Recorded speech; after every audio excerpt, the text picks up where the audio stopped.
Good evening, everyone. Thanks for coming out tonight. I think you're going to see a lot tonight and get put to work a little bit on some things that are happening here. So tonight, we're going to start off with the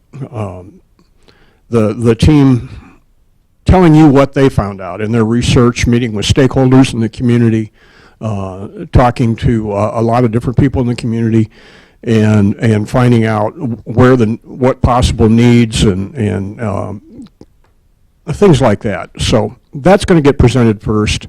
And then there's going to be an image preference survey. There's going to be a policy discussion on 4 different questions that you'll do. And then at the end, we're going to move over into the next room and play with some maps and test some ideas and see what you people think. But this is your night tonight. Citizens' participation in this is very important. So hang around as long as you can and enjoy the evening. And I'm handing it over to Doug Farr, team leader. Thanks, Mayor. Good evening. How we doing, everybody? The snow didn't keep you down? Okay, glad to hear it. So welcome. I'm Doug Farr, head of Associates, leading and we've been working the last couple of days. We were going to start Monday morning. We started Monday midday because we lost a couple hours there due to that snow. But what we've got is a lot of information to share. I want to echo the mayor's comments to say that what we think doesn't matter that much, what you all think matters a whole lot. So we're looking forward to your reactions to what we have to show you. Our schedule includes a briefing with council tomorrow, just so you all know that, and many council members are here tonight. And so if you really want to have a heightened impact, corner one of them and tell them what you think in addition, because I think they listen intently. I'd of course like to see what's next. So what I wanted to do is show you the agenda. So we're going to get you out on the street at 9 o'clock. The agenda is here. Let's just suffice it to say there's a lot of findings to report. We're going to do an image preference survey exercise, and people should have a little kind of clicker, like a TV remote clicker with you. That's how you're going to vote digitally. We did that the last time, and it's a good exercise. We now have new questions that have come up. Small group discussion, what I'm going to ask is that our consultant team, when we go to the next room and do the small group discussion, everybody leads a table in discussing 4 policy questions. Report out for 45 minutes. That's just listening and talking, and then get you out on the street. So hopefully that makes sense. I think we could dim the lights a little bit just to bring more focus to the screen, if there's a technology that does that. So we have on our team 3 different market consultants who we asked to study 3 different things. The first one is retail market analysis, and this analysis was done by Gibbs Planning Group. Gibbs did the retail market analysis back in 1999 for the first Uptown plan, and I think that's gone pretty well. But I want to share his pretty exciting results with you. So first of all, we did what's called a retail plan for downtown. Part of Gibbs' kind of expertise is applying the lessons of the shopping mall to Main Street. That is to say, locating businesses next to each other that feed off one another, sorting out what the retail plan is, identifying and promoting anchors and mini anchors to make the Main Street a success. So here's a classification of what's there now. Oops, sorry. So here's, just to cut to the chase, here's his findings, that there is support for 71,000 square feet of additional retail space, which could be 20, 25, or 30 new businesses, representing $21.5 million in sales. Also, he wants me to stress that existing businesses could expand their capture rate, sell more meals in restaurants, sell more beer and wine in those kinds of establishments, apparel and shoes, pharmacy and so on, could just up their game and capture more of that market share.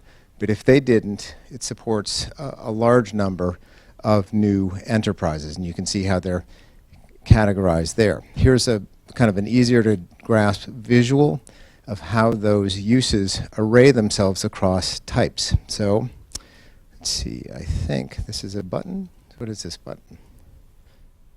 Oh, whatever. So, the smallest category, beer, wine, and liquor stores, about 4,000 square feet. Apparel and shoes, 6. Miscellaneous retailers, 6,500. Grocery, 7,000. I know that's an issue of a lot of interest in the community. Bars, pubs, and breweries, 8,500. Restaurants, 10,000. Pharmacy, 17,000. These are big numbers. In aggregate, they represent about a 30% increase over the existing retail uses in Uptown Normal. So big news, big deal. And here's the breakdown of all of those uses by square footage, how they grow from 2015 to 2020, and the number of new stores, 25 to 35 new restaurants and shops at the high end. So quite a lot. And Bob also likes to emphasize that this primary trade area is between 2 and 4 miles from Uptown. So that's where most of the shopping comes from. Here's the big tally, the big numbers, the big sales increment, sales per square foot, lots of information. So next, residential market potential. So first thing is, this is, it's important to stress this. This is potential as distinct from demand. So a little bit of inside baseball. Demand is, you say, in McLean County today, we sell single-family houses. Last year, this many were needed. Next year, this many more will be needed. You project a growth trend based on a prior thing. That's demand. That's based on precedents and proven transactions. Potential is different, which is to say the things we're talking about don't exist here. So there can't be any comparables. So you have to come at the conclusions from a different way. So I'm going to show you how they do that. So the first thing is for residential in the greater Uptown area, there are 2 demographic groups who seem to represent the potential demand for housing. One is younger singles and couples, hardly a surprise there. If you're looking for a more urban or more urban housing type, it doesn't much exist in McLean County, so there's incredible unmet demand. And we excluded students from this calculation, so we are not talking about student housing, so this is market rate out of school housing, right? The second category are empty nesters and retirees. This is a somewhat lesser, but 34% is still significant. And then a kind of third tier is traditional and non-traditional families, which include kids, but overwhelmingly it's sort of childless families, smaller childless families. So here's the housing market. Where do people come from? Guess what? Half of them from Normal today, another quarter from the rest of McLean County, and then elsewhere across Illinois and the United States. Here's the breakdown in units. So rental or loft style apartments, 610 units are demanded, or excuse me, potential demand for that many units over the next 5 years, 610 units. For sale lofts and apartments, another 180. For sale townhouses, another 190. So tally that up, it's a lot. So I wanted to show you these pictures, way too much information to discuss, but this is what a soft loft looks like. So, and this is part of the kind of success strategy, is you can't just build a unit that has the right square footage, but the wrong amenities or the wrong market profile. So a soft loft is one with a taller ceiling. It's got a bigger window, kind of a bay window kind of thing at the side. As you can see in this picture, the ducts are shown, so it's got that kind of bigger, you know, we don't have any older lofts to sell, so we're making them new today. So that's a soft loft. Condominium soft lofts, this is one with a mezzanine. Those kinds of things, you can see they're moderate in size, 700, 750 square feet, and so on. Condo apartments speak for themselves. Townhomes speak for themselves. And so here's the annual capture rate. So total it up, 121 to 159 new market rate units per year in Greater Uptown, and this totals 600 to 800 over the next 5 years. So this is a lot, right? Big deal. So now on to office. Our consultant here was a group out of New York, HR&A, and the punchline here is that there's market supportable of 5 to 8,000 square feet of new office space supportable in the downtown, added up over a number of years, and you can start to fill up buildings. But this was a softer part of the trinity of market demand. It was the softest of the three. Nonetheless, we have met over the last couple days with a number of potential office users who really seem to want to be in Uptown, and there's no space for them to move into. So, so we continue to sort of clarify that. So we also asked HRNA to do something for us, which is the success of Uptown Normal has made it a destination. These two market studies for retail and residential suggest that we may need to look at expanding what we consider the footprint of Uptown, including crossing the tracks. So we asked them to advise us on how other cities and developments had successfully bridged either over or under a barrier like a train track to create value across the track. So here are just two of their multiple case studies I wanted to share. This is Denver. So Denver has a series of investments that made their Lodo neighborhood much more accessible and much higher value. They did so with this iconic bridge structure. So it's it's beautiful. You can tell it from a distance. Here's a number of other iconic looking bridge, but in this case, bridges, excuse me. In this case, it is the signature design that really makes it an iconic piece of infrastructure. What it led to was, of course, mixed-use development plus this very nice park, which happens to be along the river there in downtown Denver. So the combination of a very nice way to get across, over, under the barrier, and then a compelling destination at the other end. That was the sort of magic formula. And before the connection was made in Denver, the bridge that I showed you, the land value there was worth $45 a square foot. After the bridge connection, after a matured market, it went up to $200 per square foot for the land. So value was created in this way, in a real estate sense. So that worked.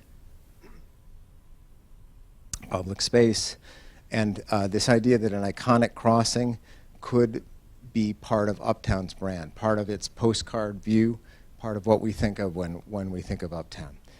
Another, sort of the other extreme is Boulder, Colorado, which has branded itself as lots of things, but one of which is a bike-friendly community. So Boulder doesn't have any iconic bridges. They always go underneath because they are accommodating bikes. So it's less the postcard shot of the kind of beautiful white bridge, but much more kind of reliable, everyday, kind of tuck under connections. So, and they can be beautiful. They can be landscape. They can be quite a lovely experience. And so this works as well. But part of it is this question of how does Normal choose to brand itself vis-a-vis bikes, which may seem like toys that we all grew up playing as kids, but I will tell you, increasingly the younger generation, there's a few of you in the room, love the bike culture. It's part of, it goes like coffee and like computer coding and things like that as kind of indicators of the next economy, right? So here's other visualizations of how Boulder does it. And Boulder, of course, has a mountain range and other things going for it. But nonetheless, you know, these are things to aspire to. Best U.S. city for tech startups, best town for startups, best area for well-being. So health, fitness, active living, all these are Boulder's brands. And we see an opportunity in the connection over, under, or through the tracks to make a choice informed by these kinds of things. So connecting to Constitution Trail is also a huge asset that's local that Boulder doesn't have, we have, and then this facilitate economic development. I'm going to skip through that. Rail crossing options. So here is the view from the air from the south. I think you all know it. The same slide again.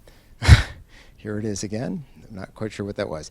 So here is the proposal that Ratio Architects, a very sort of solid proposal to span over the tracks. Now, this is the part where I was reminded to inform everybody that the thing that we loved for so many years, that you could just walk across the tracks. There wasn't a gate, there wasn't any kind of rules, you didn't have to sign a release form, any of that kind of stuff is long gone. Railroads don't allow that anymore. That will not, unfortunately, be possible, and it's out of our hands to change. So there will be some sort of, either nothing will happen and you still won't be able to walk across, or a bridge or an underpass will take the place of what we used to be able to do much more simply. So anyway, here's the past plan, which shows, and Steve, if you can point to it, I can't hold three things. So the bridge up and over, two elevators and stair towers, and a bridge across connecting to the existing Amtrak station as a kind of across the tracks warming shed. Okay, so this is the base case. So we looked at three different alternatives to that, cleverly named options 1, 2, and 3. Right. So option 1 is to the act of crossing the tracks much more of an event. So you're up in the air, you have a view of the circle, the buildings around you. You can do train spotting. You can, hang out there with friends and so on. It's a walk experience. It's 26 feet up in the air that you have to clear to get over train. So it's quite a long climb, and then obviously back down on this side. There's also the dark shafts. Steve can point to them. The elevators on both sides for ADA. So that's option 1. Looks like in plan, in this case, an early concept of leading to a reflecting pool, right? Peter, do you want to say anything, or? Good evening. This is a sketch about having a destination or an open space on the other side of the bridge or an underpass. And in this case, this could be an ice skating rink in the winter and be a park area. Thanks. A sketch of what a circle with trees around it looks like. So it looks pretty nice, and so this is kind of what that particular scheme might look like. You're across the tracks looking back towards the circle, and there's folks up and above, and they can get a commanding panoramic view of both sides of the tracks. This end of the tracks could emphasize a children's play area as a kind of neat destination. You can see the gentleness of the steps was really mindful to make it not a big kind of rocket shot or moonshot climb. Also, we believe this would work for luggage for Amtrak passengers. We think a lot of folks would take the elevator if they. In our experience, students will carry things up and down overwhelmingly. This is not likely to attract bicyclists. It's really just too tall, and so this kind of messes up our idea of having a kind of fluid bike experience. Option 2 pushes an open air bridge a little further to the left there, closer to the multimodal and town center, City Hall.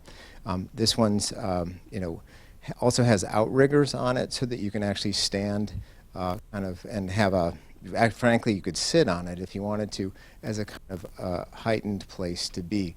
There's a little more sculpture in this one in terms of the arches and the iconic architecture, very much inspired by the Denver example. Here's the crossing and leading to a park, and I'm going to ask Peter. One of the challenges is Constitution Trail, and that's what we'll talk about tonight in the breakout sessions. And this arrow shows two different options of how bicyclists could be accommodated. The one on the left is to an elevator, and the one on the right diverts bicyclists to Linden to go over the existing crossing. And then we're showing just a simple open space right now, but it needs to be activated by buildings, and we'll get into that in a little minute. Great, thanks. So here's a view again from the south looking up and at it. You can imagine that being a really cool thing. Again, the postcard view for Uptown and a public space and an event unto itself. So option 3 contemplates an underpass rather than a bridge. Here we are again looking from the south, the Amtrak building. Steve, if you can point to it to orient people, and the circle speaks for itself. So in this case, we have a sunken plaza, both south and north of the tracks. Again, the kind of monumental stairs, which have landings quite frequently. As I said, the tunnel or underpass need only go down into the ground about 14 feet as compared to the bridge, which is 26. So next time you're going through life, consider 14 feet versus 26 feet, and 14 is a lot more fun. In addition, we have conceived that these steps could be done in such a way that there would be a little kind of zone for rolling bikes and luggage. So this actually makes a pretty convenient, quick sprint from one side of the tracks to the other under the underpass. And we looked at this as a 20-foot wide and a 30-foot wide. We think this creates pretty good public spaces both sides of the tracks. Peter.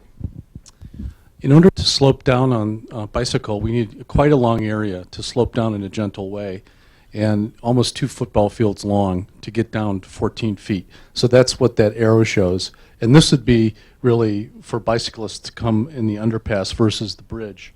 And we're proposing a hardscape plaza or square at the base of the railroad, and we're looking at accommodating either a garage or retail on the right side of this so that it could activate it. And we have a sketch, a 3-dimensional sketch to show you.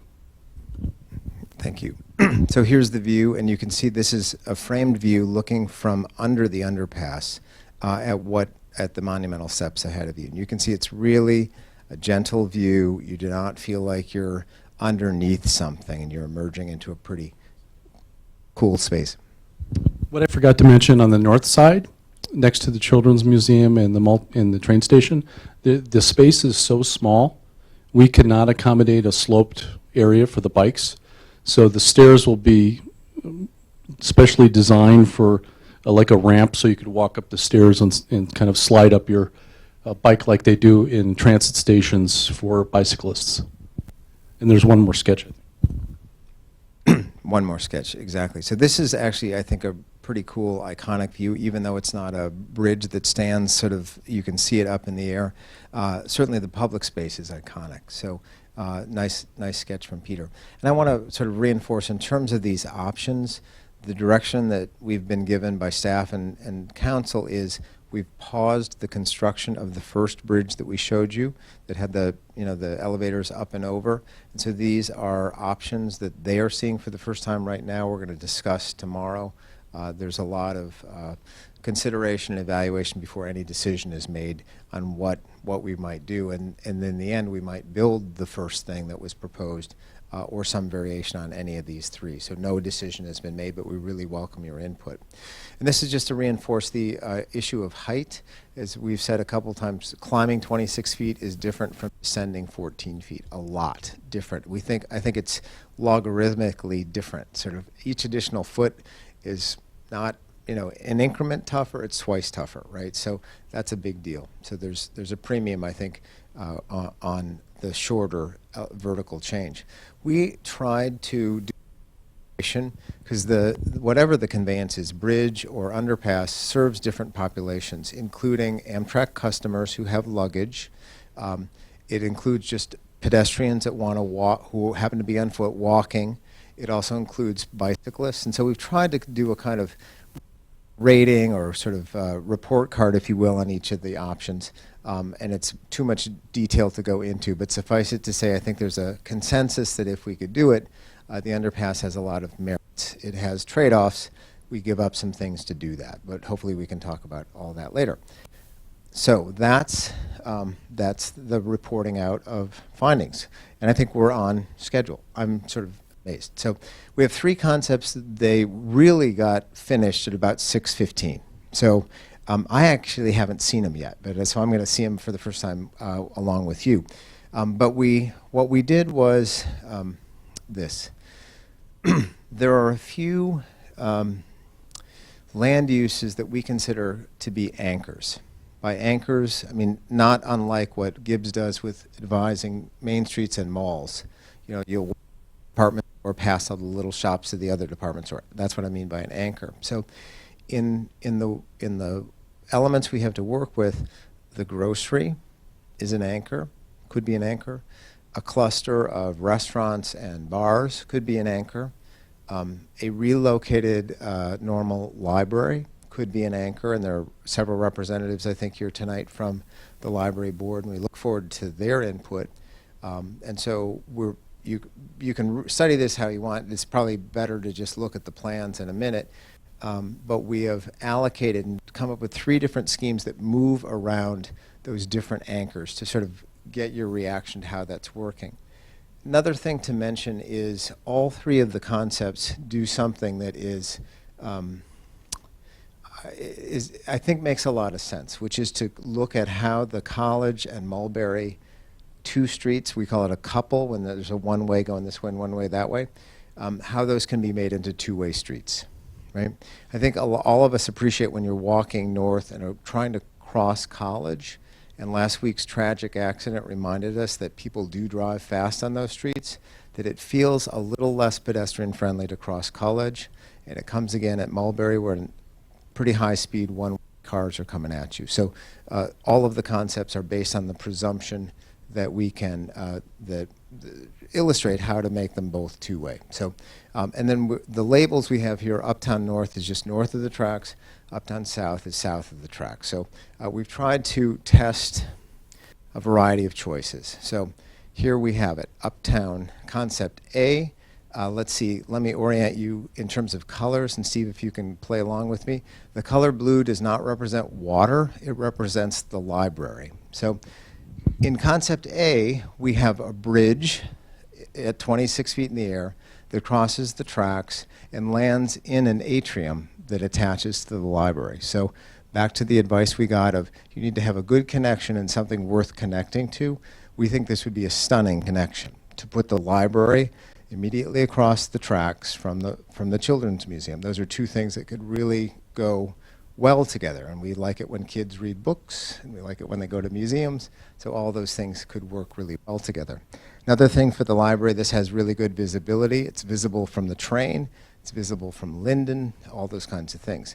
Continuing south, you get through the library atrium, and then you enter into a new public park. One of the comments we've heard about Uptown in general is that there isn't a lot of public space. There aren't parks of this type, a lawn that you could sit on, a place you could play frisbee catch, a place you could host movies on Friday nights, movies in the park, right? Really cool. So like if you could come, you could just visualize what this would be like. So the red color in all of the plans represents retail. And so we have not colored the existing retail, we have simply colored new retail. In this case, actually, we colored the Ace Hardware for some reason, but we understand people love the Ace Hardware, so we kind of left it alone. It was always very tempting. If the Ace Hardware person is here, we want to talk to you, but it's a very cherished establishment, so we've left it alone. But what you see is both sides of Constitution Boulevard. We're adding a lot of retail. That's pretty much a held constant in the schemes, and then we are proposing a bit of retail along Linden, south of the tracks. And is that a supermarket, Steve? Grocery store, yeah. So in terms of anchors, we are putting a lot of emphasis, in this case, south. So the library is south, and the grocery store is south along Linden. There would be a structured parking proposal here. There, certainly with the library, and then further south, isn't it? Attached? No? Okay, so that's surface parking behind the right, okay, great. And then, as I said, both College and Mulberry have been proposed in all of the schemes to become two-way. Coming from the east, we have gotten rid of that kind of 45-degree street that kind of cuts across the train tracks there.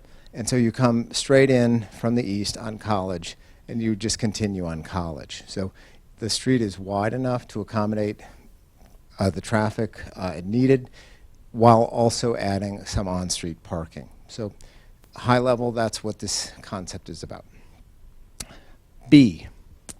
So again, to orient you, in this case we are testing the library north of the tracks right there on Constitution Boulevard. Now the library board commissioned a very nice feasibility study that looked at different sites for the library, and this is, I think, one of the ones that they liked. It's large enough for the library, a 3-story library. It adds a lot of, obviously, foot traffic to Constitution Boulevard.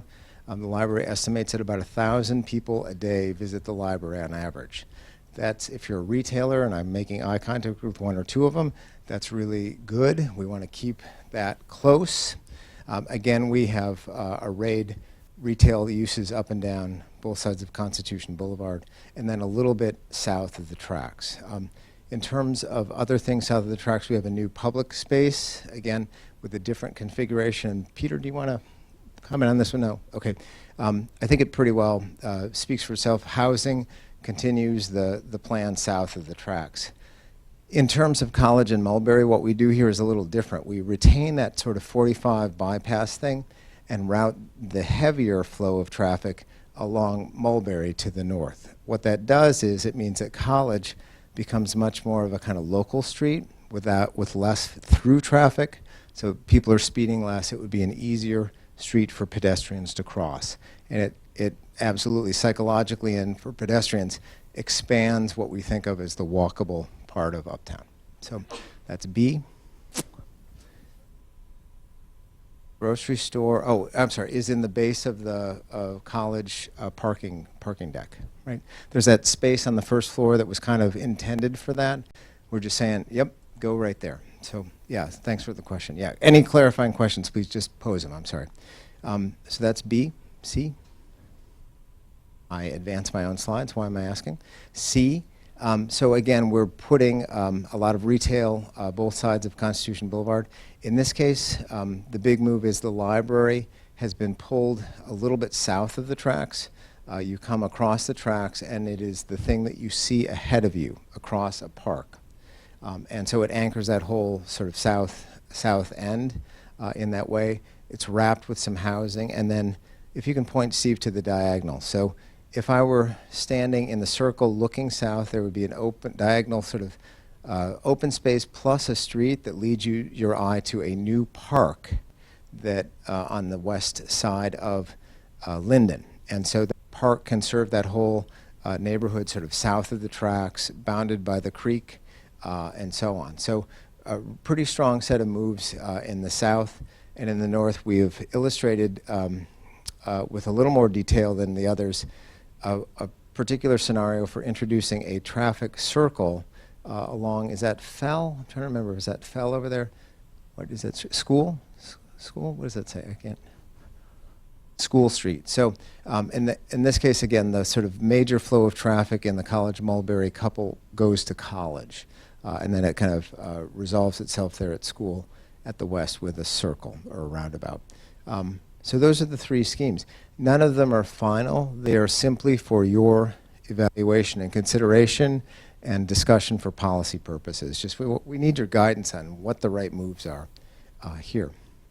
It's also worth saying that when our team learned that there might be potential for nearly 1,000 units of housing over the next 5 years, we had a question. And the question was, could it be accommodated in Uptown Normal at all, right?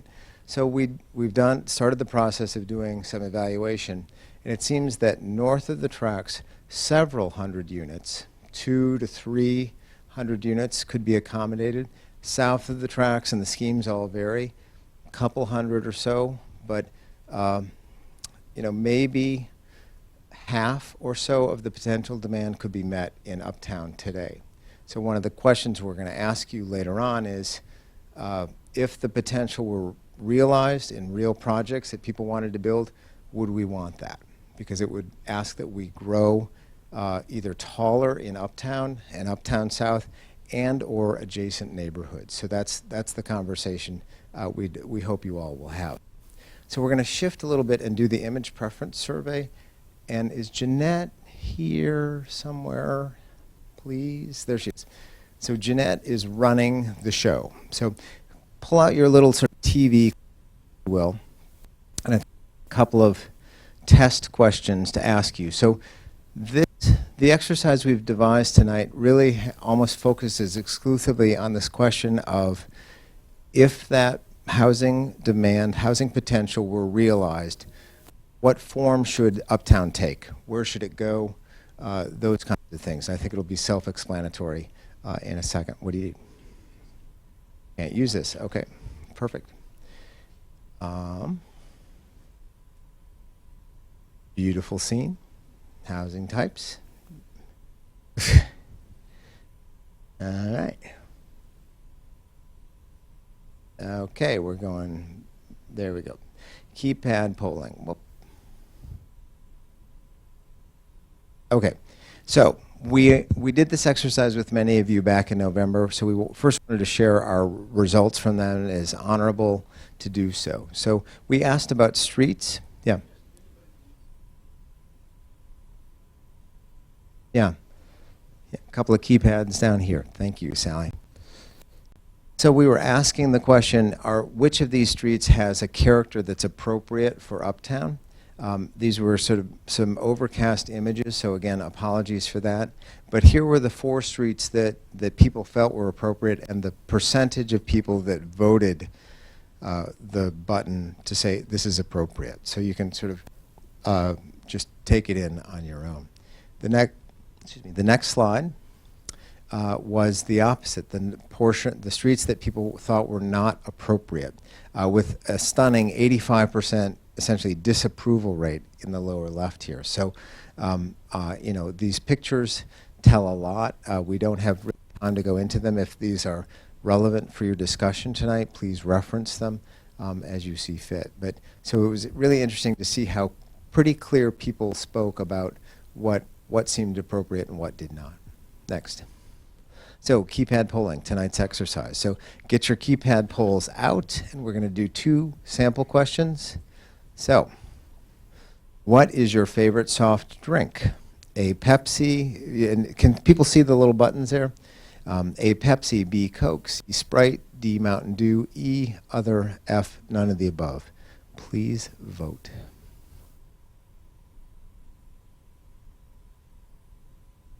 Are people voting?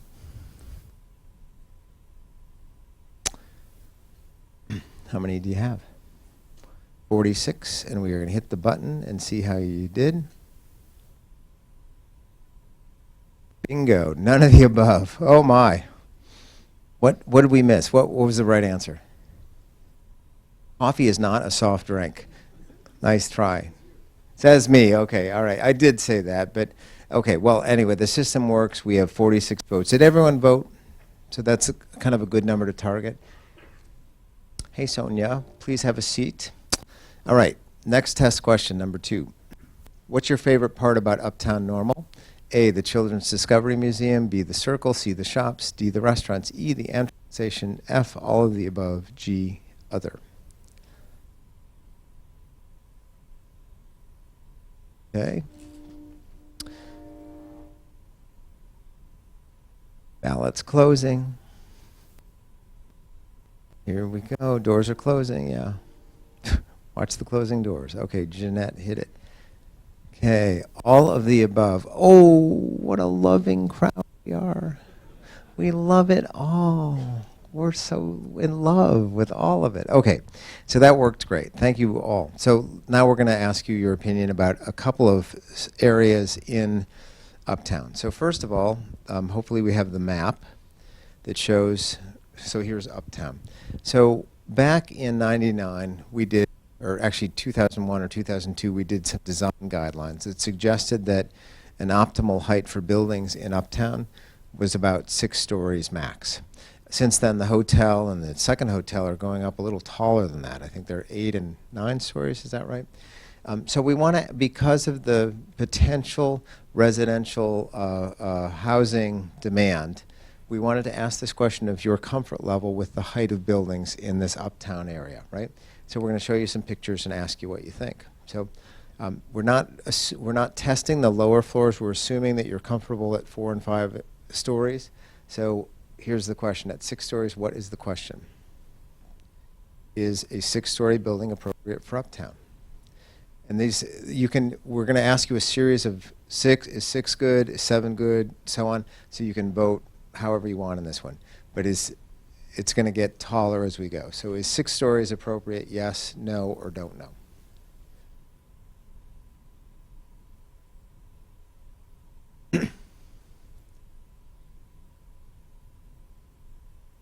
You doing?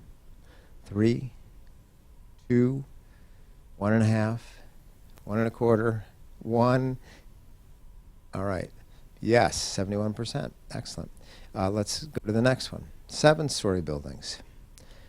What's the question? Is a 7-story building appropriate for Uptown? These are examples that look like 7-story buildings. We're just, yeah, what we're trying to avoid is triggering the high-rise code, which is a kind of a jump in the building code that increases costs. So we snug up right under that. Right. Yes, no, don't know. You in? 3, 2, 1. Ooh, interesting. So what are those numbers? So 48-50, so almost perfectly split. So 6 was comfortable, 7s were kind of in the so-so range, yeah? All right, next one. 8-story buildings. These are just illustrations. That is not the architecture we are proposing on the left, which is a little aggressive and whatever. But just react, please, if you will, to the height.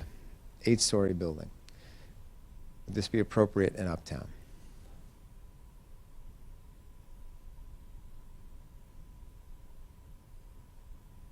You in 3, 1. No. And what are the numbers there? I can't quite read it. 68, no. Okay. So we've hit our pain point. 8 seems kind of too tall to people. Is that about right? Any comments or discussion just on this height issue? Yeah.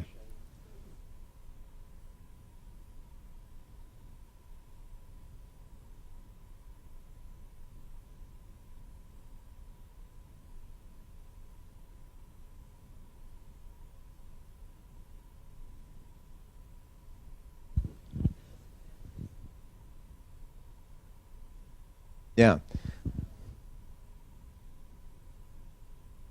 Yeah. So you have a right. So if those of you who really can't sleep at night and read planning studies will remember from the 2001 study, we proposed you go up 3 stories and then set back, and then the taller building was not one vertical plane but was offset. And your comment was this would be a lot more acceptable if there was a kind of lower level setback. Is that a kind of view of many people? Yeah? Okay, nods. Yes, sir.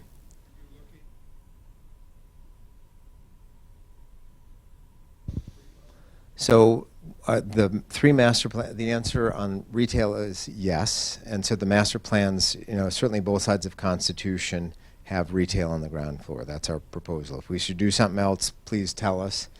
So this would be housing above retail. In terms of the parking is a real constraint. So if you all said we want 8-story buildings, we would be in a mad panic to find where to park all of them. So, because there really isn't, there's some capacity in the decks. All of the schemes we propose add additional on-street parking, which is helpful for the retail in particular. But to park a typical apartment building, where's Karishma? Somewhere here, not here. Okay, she did the studies today, but basically you need 1 floor of a building to support, I think, 3 floors of apartments. So for every 3 floors of apartments you have at the market study size, you need almost the same footprint to be parking. So to do an 8-story building, you'd basically have to have the equivalent of 2 levels devoted to parking, or 1 level devoted to parking, and then find capacity in the deck nearby. So parking's a big deal. So even though your preferences may be some height, we have to go back and do our homework and figure out where the cars go. Well, let's ask the Director of Public Works. Do we have sufficient utilities in town?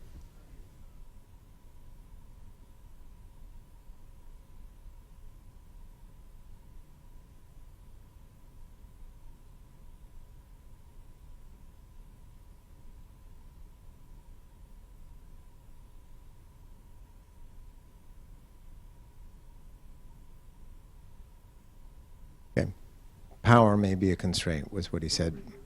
Water and sewer seemed okay, but you said there was an alternative to sewage. What is it? Okay, yeah. Yeah. So I was going to say one thing, Wayne, if there's some, ceiling we're going to hit here, which said, we have capacity to do 5, but not 7 or something, this would we'd love to know that. So we don't really know that, sir. What about fire protection? Is there a fire marshal here tonight, or?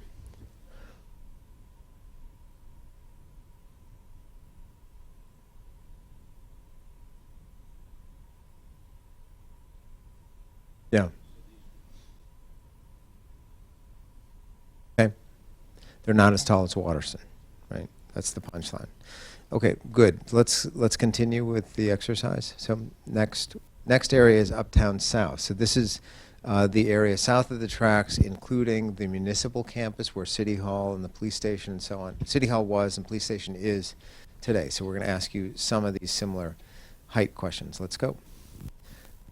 Pose the question. The 5-story building appropriate south of the tracks, Uptown South. You can see we've started a little lower because there is no precedent yet, so you may have a different opinion. 3, 2, 1. Yes. Okay, let's go. Next question. Is a 6-story building appropriate for Uptown South? Yes, no, dunno.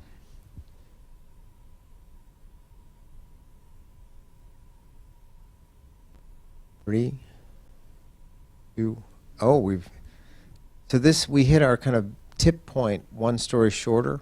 Is that what just happened? It tipped at 7 last time, is that right? And now it tipped at 6, right?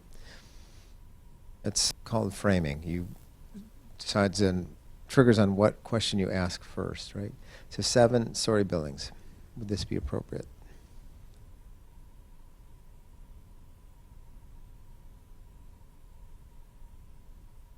Okay. 3, 2, 1, no. Okay, interesting. All right, next we're gonna go, all right, make this one fast. I think we already have our answer. Knowing how much we're gonna fail by. Yeah.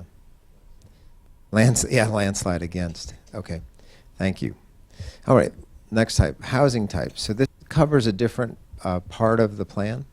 So first of all, we've heard from a lot of people that McLean County offers basically high-rise and student housing of a variety of types, including high-rise, like pictured on the right here, like Watterson, and then it offers single-family houses, and not a lot in the middle, right? If you're coming from out of town and you lived, in Boston or San Francisco or somewhere, and State Farm or Country wants you, there's a lot of housing types that aren't available to you here. So the next conversation is kind of, would some of those more urban housing types that could help in the recruitment and retention business fit in this particular area of Uptown? Let's show the map.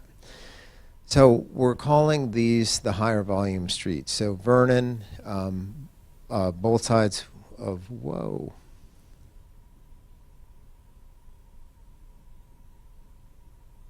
Who's Michael? Cut it out. I don't know what that is. Somebody wants to pair? I've never been asked to pair before. So Vernon, Linden, and obviously College and Mulberry. These are kind of the higher volume streets that pass near and through the greater Uptown area. So is a delicate conversation because we have shown a little overlay. No one's endorsed this, but we need to ask this question. We've shown an overlay including over single-family homes. And so we are not proposing to take anybody's home. There's no plan to do that. But because of the strong demand for housing, we just got to ask the question, like, would it be acceptable if on these higher volume streets a different housing product showed up? So that's what we're going to ask you. Does this make sense generally what we're talking about? So let's go. So on those areas, let's ask the question, is this housing type appropriate for what we're calling higher volume streets? So that's Linden, Vernon, College, Mulberry. They're townhomes. Again, we're not picking the architect. These are just examples. 3, 2, 1.5. Yes, okay, next. 3-unit buildings. So these are buildings that we could imagine a homeowner choosing to either redevelop their house or to sell their house to a builder who could build on a single lot. So 3-unit buildings, kind of 3-story walk-ups is another word for them. Would this be appropriate?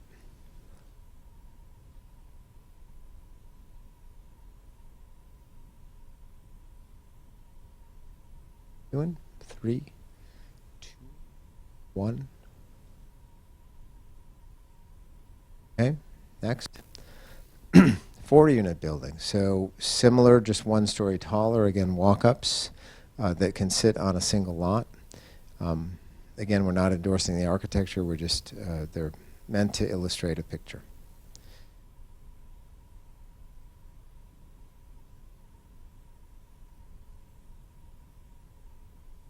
Okay. 3, 2, 1. Okay. Thank you. Next one, 6-unit buildings. These are basically 3-story tall buildings where there's 2 units per floor. So it's a little wider. A number of the lots facing Linden, Vernon, and so on seem to be 50 feet wide, 50 feet, 55 feet. So there may be room to fit them. There's an issue of where the driveway goes, but let's ask the question. Would this be appropriate for these streets?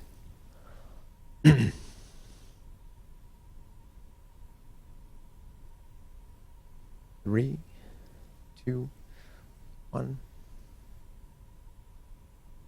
Okay, next. Multifamily. So on the left is a courtyard, on the right is more of a multifamily. Would this housing type be appropriate for higher volume streets?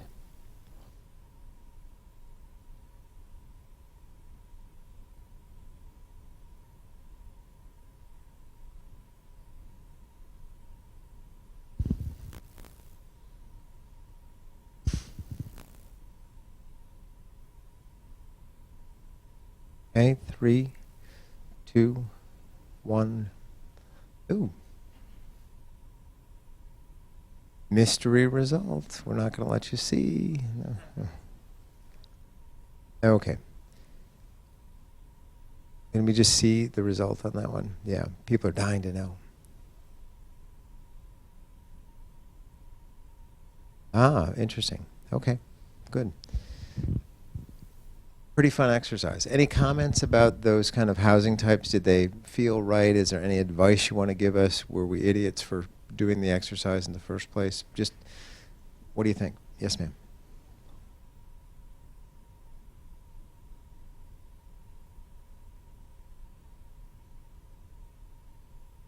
Students can't be kept from any housing. So what the multifamily looks like to me is a large group of students banding together, and each of the bedrooms costs $400 and a lot of fun. And as a future retiree looking at downtown Normal as a possible place to move, I don't want to be, and I have nothing against students, they are my livelihood. I just don't want to live with them. Nor do they want to live with you. So, right. So a couple things to say. One is this is one of the kind of crux, difficult issues in this plan. Housing developers make a lot of money renting to students in just the manner you said. This town of Normal has held a non-discrimination policy. You can't discriminate against students in housing for a long time. It makes it that much harder to make sure that new housing will be market rate and not oriented to students. So for my part, we haven't engaged yet on that conversation, but I think we have to do about 6 things right to thread the needle to make it possible for market rate not to become student, right? One is design it for a particular, the positioning that we showed, the soft lofts and things like that, is not a student.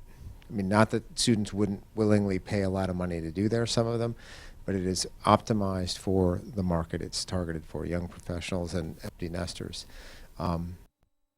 And also the other opportunity we have is to insist that the developers of these projects market them in the right time of year so that they miss the student market, you know. And you all know that schedule better than I do. But so there's ways around it, but we get you, right? Yeah.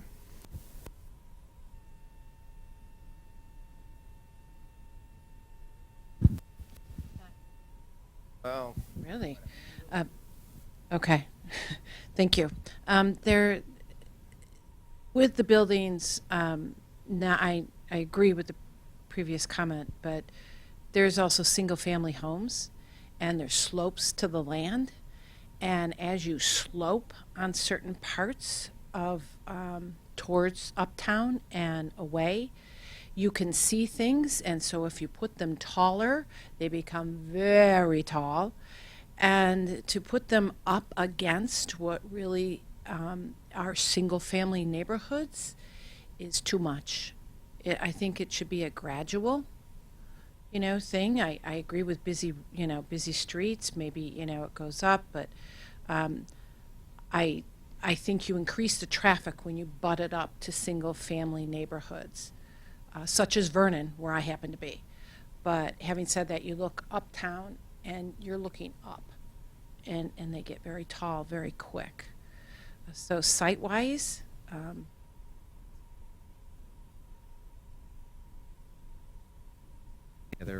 any other comments on the housing types? All right, well, last chance, going. All right, so let's go back to the other PowerPoint, right? Okay, so what we want to do is to start the discussion. So what we have in the next room, and we'll adjourn, we'll take a couple minutes to go to the bathroom if you want across the hall, is we want to have you discuss these 4 questions. And we're going to have to ask our team to quickly write them on a whiteboard because they only exist in this PowerPoint. So let me pose them for you here. Number 1, what are the boundaries of the Uptown District and what should they be in the future? This speaks to this idea that the first Uptown plan really respected Linden, College and Mulberry on the north, and the tracks on the south, and Fell on the west, right? Given the housing potential, it's a question of like, should we think of it as being bigger than it has been, right? And so there's no kind of wrong answer, but you can see the kind of test we did with you in terms of looking at those busier streets and could they intensify, blurs the line of where those boundaries have been, right? Number 1. Number 2, how and where best to accommodate future residential potential. As we said, the first project of non-student market rate housing hasn't happened yet, but if we crack the nut, figure out how to do it right, the study shows there's a lot of potential out there. So if question we could ask ourselves is, do we care, right? If there's 1,000 families that want to live in Uptown that are, young professionals and empty nesters and so on, we could say, shrug it off and say, tough luck. We're only going to grow a certain amount. We don't really care if you are happy or living here. Or we could say, goodness, that would be silly of us not to, accommodate all those people to live in a more urban, walkable format. So that's the discussion there. Number 3, we've given you some choices in terms of overpasses, underpasses, and the like. For linking across the tracks, we would really welcome your best thinking on what you think of that. Enough said. And then 4th is, what's the best allocation of what we're calling the anchor uses? Grocery store, library, cluster of restaurants and bars, all the things we've been talking about, north and south, to make the whole of Uptown and south of the tracks the best it could be. So, and those, as I said, are illustrated in the different master plans. So what we're going to ask you to do is to stand up, wiggle it out a little bit, and then head across the hall to tables. And so find a table to sit at. We will send a staff person, or a consultant person to each table. A couple questions before we do. Hang on. General questions, yeah.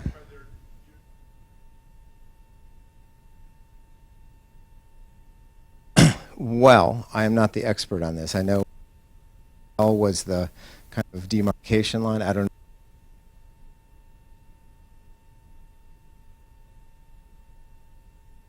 know that knows this.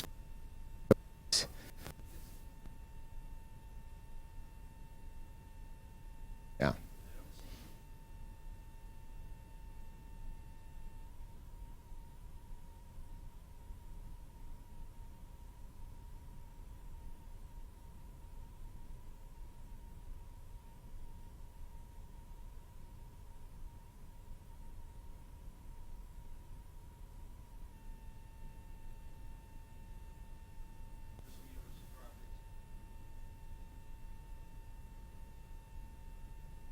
Ma'am?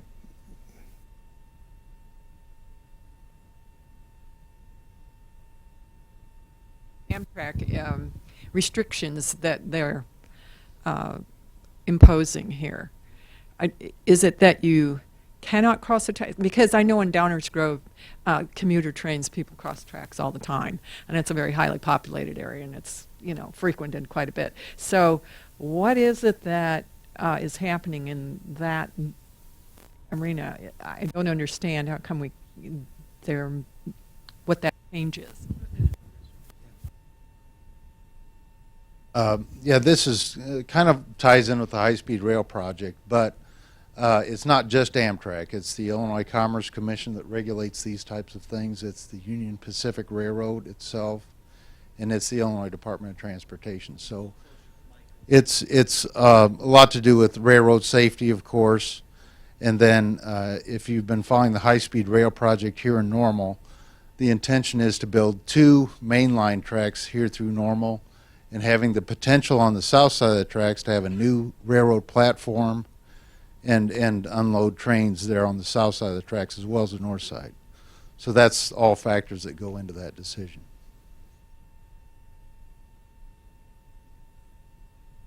A lot of the work will happen this year from what we hear. The track work and some crossing work and fencing and signal work should start this year.